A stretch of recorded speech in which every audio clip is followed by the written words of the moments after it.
Greetings, ladies and gentlemen, and welcome to a new episode of Minecraft. I said I was going to be taking a break, and technically I did. I uploaded something along the lines of 8 episodes of SBS before this.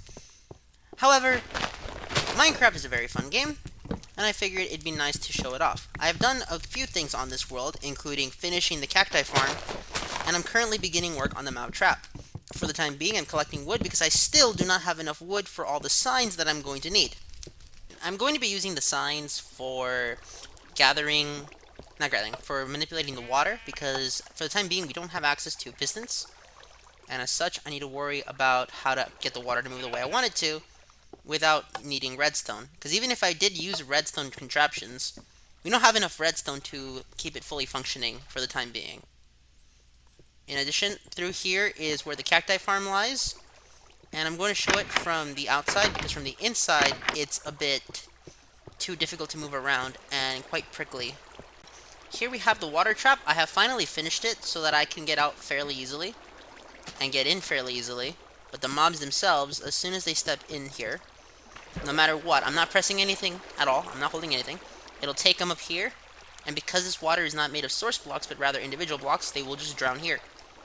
This way I don't have to worry about mobs getting inside of the base like I did in, say, Progression Series, where when I had the underground base, the mobs would just walk in there and, well, kill me.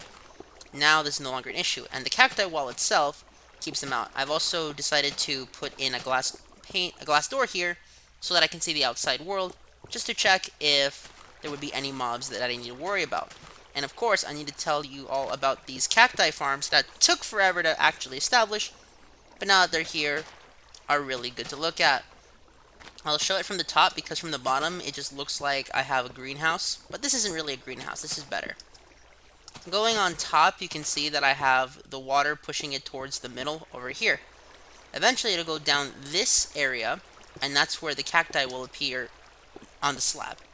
The way it works is a cactus would grow on top of one, but because the signs will consider it a block, it will immediately break and fall down into the water. The water will then carry it through here, and to show you the perspective, I will go to my little entrance over here, and the perspective of this will send it down this stream, and while I walk downwards, it will go along with everything else. Here's the cacti going.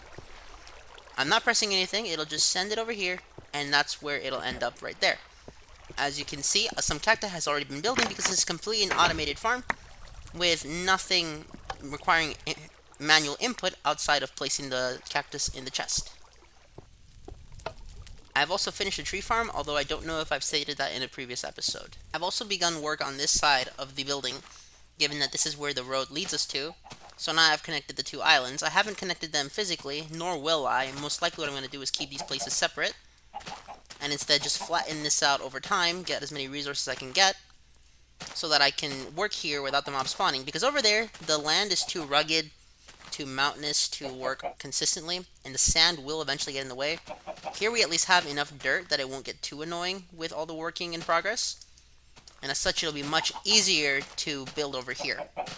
The water looks nice. I was assaulted by mobs earlier, which kind of sucks, but it's going to happen, so there's not much I can really do about it.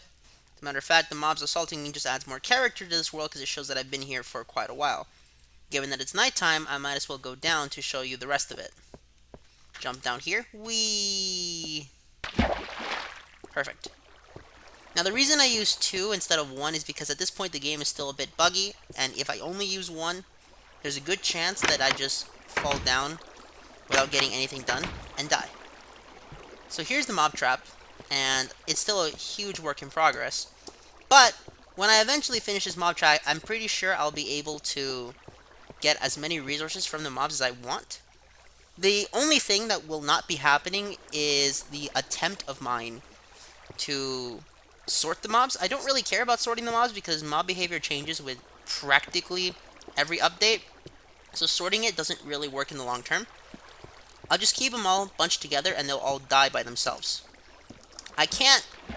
Personally, I can't have them just drown, because while I can let them drown up until 1.12, I think, as soon as 1.13 hits, it will be impossible to just keep them down there. I'm going to dig out a little bit more, and we'll see what happens. And as we getting through this, I have finally found a way to make sure that the water goes in one specific direction.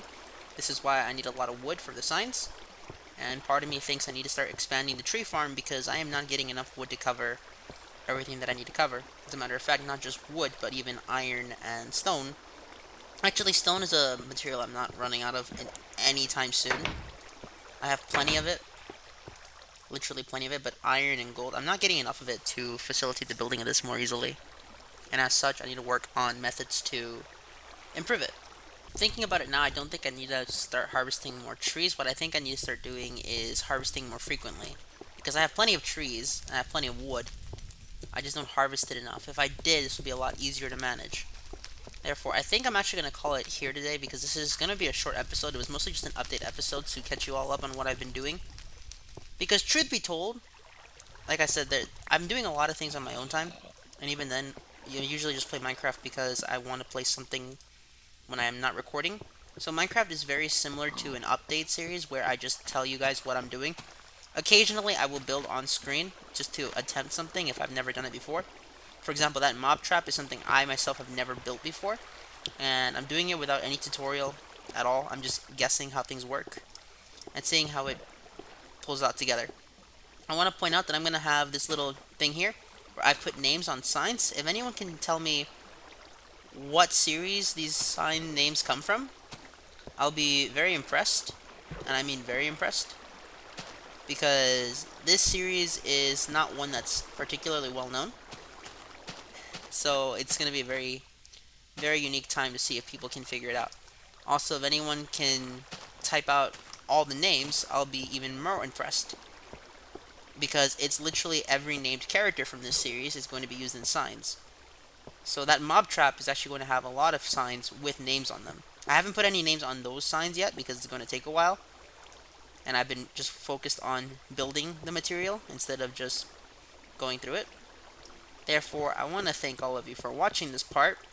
I hope you all enjoyed, and if you did, well, please let me know if there's anything you want me to build specifically.